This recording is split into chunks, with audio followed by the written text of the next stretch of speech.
Okay, let's talk about headquarters, because it's this new feature in Call of Duty. What is the idea behind it? Yeah, new feature. It's big. It's the biggest innovation in multiplayer this year. This is a 48-person living experience, and it's really an evolution of what we worked on with Advanced Warfare. It started 6 years ago. We really wanted to bring your soldier to life, and we had that with your character, your Call of Duty character for the first time. You saw that in the virtual lobby.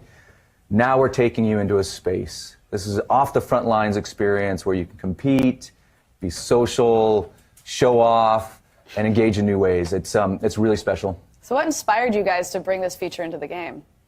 Well, one of the things was the virtual lobby from AW, and really looking at that, we loved that idea and that aspect of the game, and we wanted to just bring it to the next level and have that idea of socializing in there as well. Mm-hmm. And really, that's where we set off from. So what are the interactions you can have in headquarters? So you can do a ton of things. You can commend other players, which is just, hey, you're doing a great job. Yeah. There's shootouts that you can challenge other players to. This is the firing range that they added that you can challenge your friends to a shootout with. And it was later on in the video, so I just cut and skipped around and made it sooner to give you guys context. So this is it. There's a can you duel?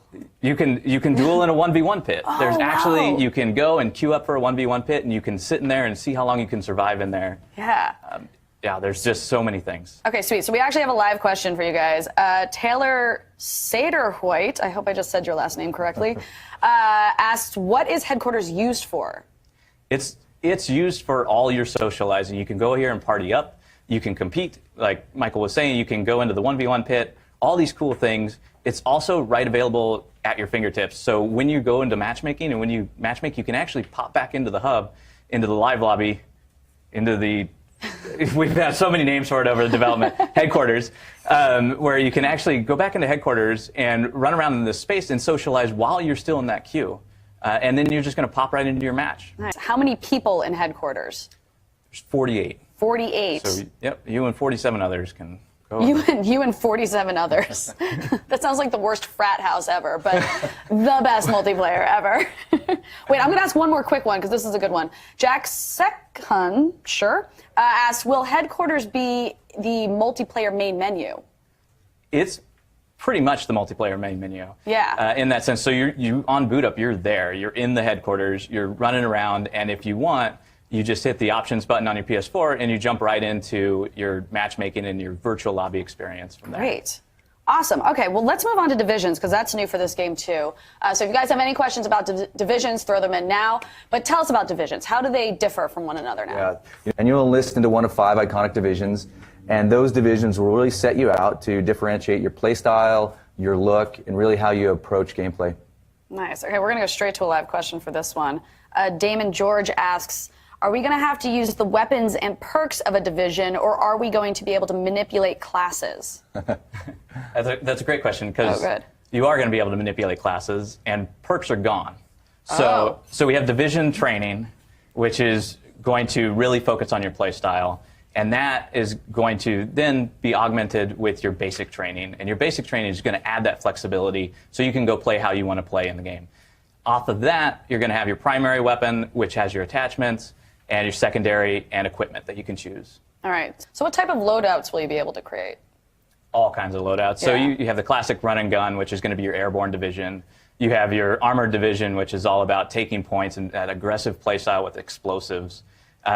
You're able to take the mountain division, which is the one-shot, one-kill division. Essentially, you're going to... I'll be terrible at that division, I'll tell you that right now. It is difficult, but it's a lot of fun if you can get in there and master that skill. Right. There's the expeditionary division, which is all about shotguns and really being immune and to be able to take these points. Right. What are we looking at right now? What is this a specific division? This would be the armored division. Okay. So you're within the armored division, your division weapon skill. So he's running this LMG. Well, not anymore, but the LMG, you can now mount it on any surface and really just lock down points and hold points down. With the rifle division, infantryman division, which he's in right now, you have the bayonet charge. And all of these divisions can be... Oh, there it was right there. Yeah, all these divisions have progression. And so you're leveling these division skills up. You're leveling your division training up as well. Great. Okay, Dalton Drake Smith asks, what vehicles will you be able to take control of in MP? Did we answer that in the last one? A little bit. You kind of get the tank, Yeah. and you kind of.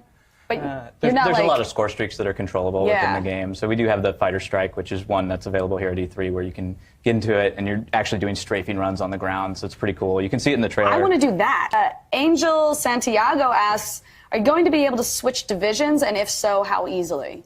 Very easily. Oh, great. So it's one of the big things about being in a division. We want you to be able to enlist in it and feel the historical, essence of it. But at the same time, we don't want it to restrict gameplay, and we want you to be able to get in there, switch your division when you want, and go and play how you want to play. Great.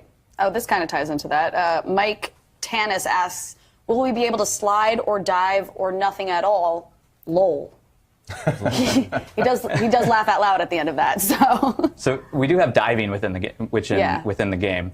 There's no slide. So we looked at both of them, and we really liked the dive mechanic, and we felt that fit our game better. We felt it fit boots on the ground better, and that's what we went with. Nice. The maps be bigger or the same tight maps?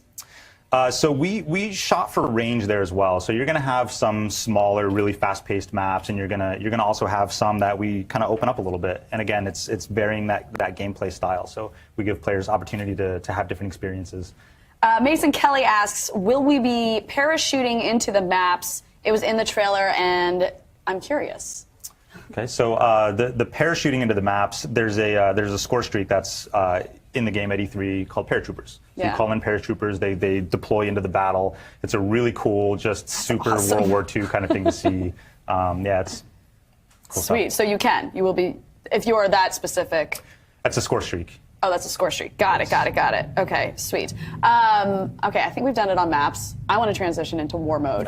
But in war mode, you really are working strategically against these objectives, and these objectives are grounded in World War II history, so they're relatable. Defend the bridge, escort the tank, take out the 88. So war is on the floor at E3 for the first time. You're seeing a lot of it in the trailer. It's pretty special.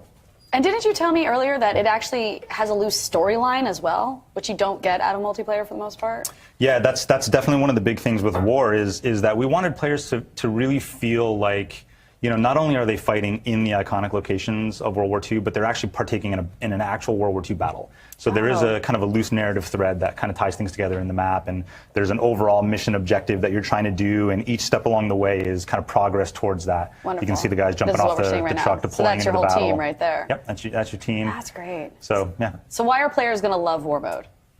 I mean, it's a brand new experience. It's like nothing that there's been in Call of Duty multiplayer before. There's never been this kind of narrative-driven, objective-based attacker-defender gameplay. You can see right now they're fighting over the bridge. So the attacking side here is trying to build the bridge to allow their armor across the bridge.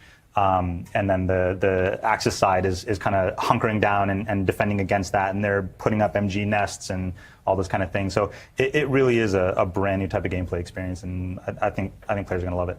Awesome. Okay, Taylor White asks, "So are there going to be core matches or just war mode? And are we going to see team deathmatch, domination, or kill confirmed core types?"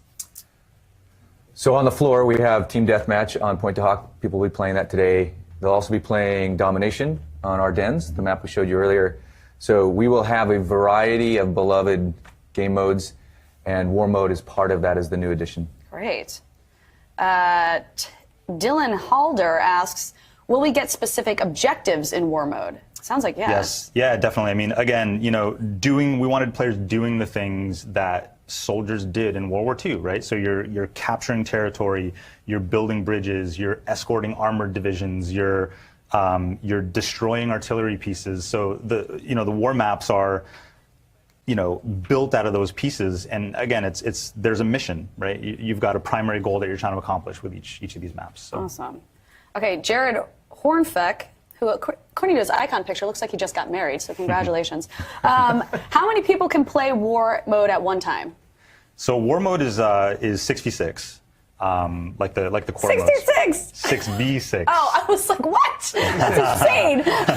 Well, that's where we started, I actually, was like, 3 that's years such a ago. random number, too. Yeah. Well, the thing about war is it fits in the full multiplayer ecosystem. Right? So your 6v6 experience, your progression, your divisions, the way that you rank up will extend both from team deathmatch to domination to hardpoint to war.